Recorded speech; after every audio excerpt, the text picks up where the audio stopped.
Selamat pagi semua, para suster, frater, bapak mama, saudara-saudari, umat Allah sekalian yang dikasihi dan dicintai Tuhan. Judul khotbah di pagi hari ini, harapan akan masa depan yang baru.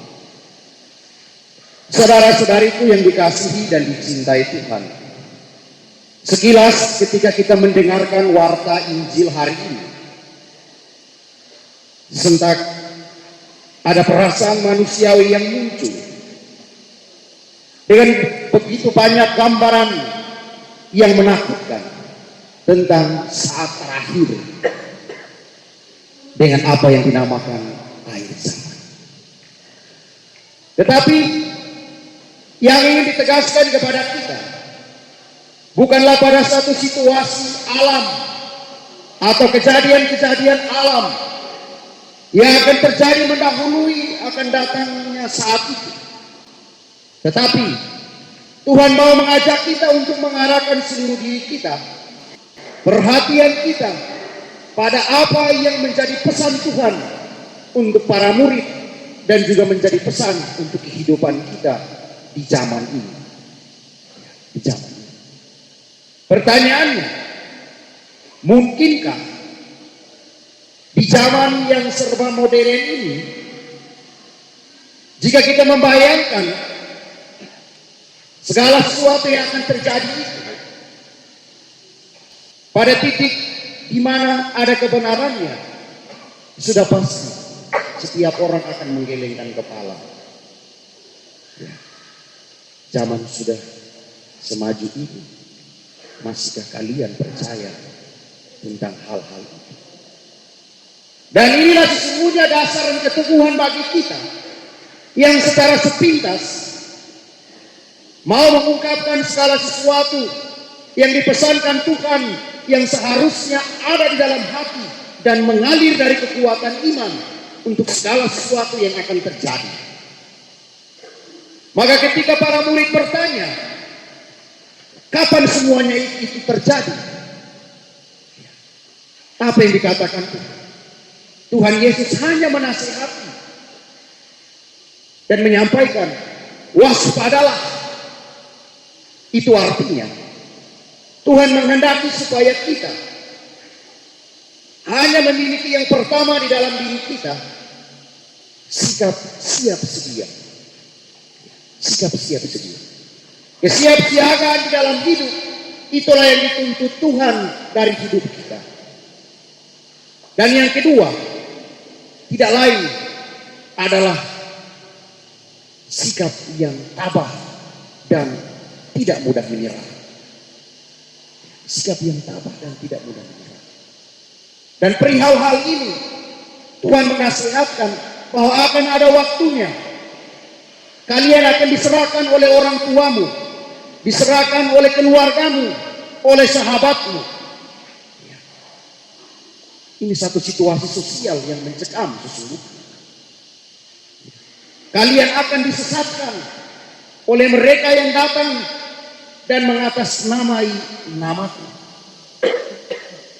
Dan tanpa sadar, perlahan di zaman yang begini modern ini, kita sementara perlahan-lahan di satu titik ada diarahkan menuju pada kesesatan.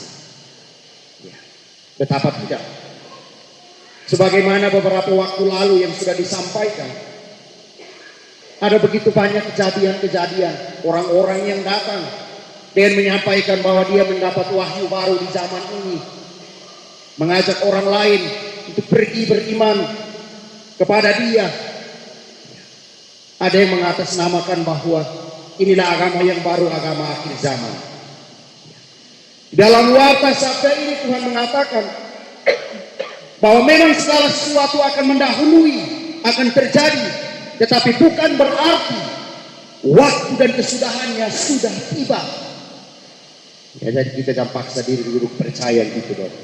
Bilang akhir zaman sudah, Tuhan saja bilang, ya, semua akan mendahului, tetapi bukan berarti waktu dan kesudahannya akan tiba. Tuhan Yesus seson tahu kita duduk-duduk tiap hari main TikTok, goyang kiri, goyang kanan, muncul datang. Bilang akhir zaman semua datang. Bilang ini semua akhir zaman. Dan inilah dunia kita. Yang mau tidak mau harus kita hadapi dalam situasi nyata hidup kita di zaman ini. Bapak dan Mama, saudara-saudari umat Allah yang terkasih di dalam Kristus. Maka perkuatlah harapanmu akan datangnya satu masa depan yang baru bersama dengan Tuhan. Dan apa yang harus kita lakukan? Dan yang harus kita lakukan tidak lain adalah yang pertama,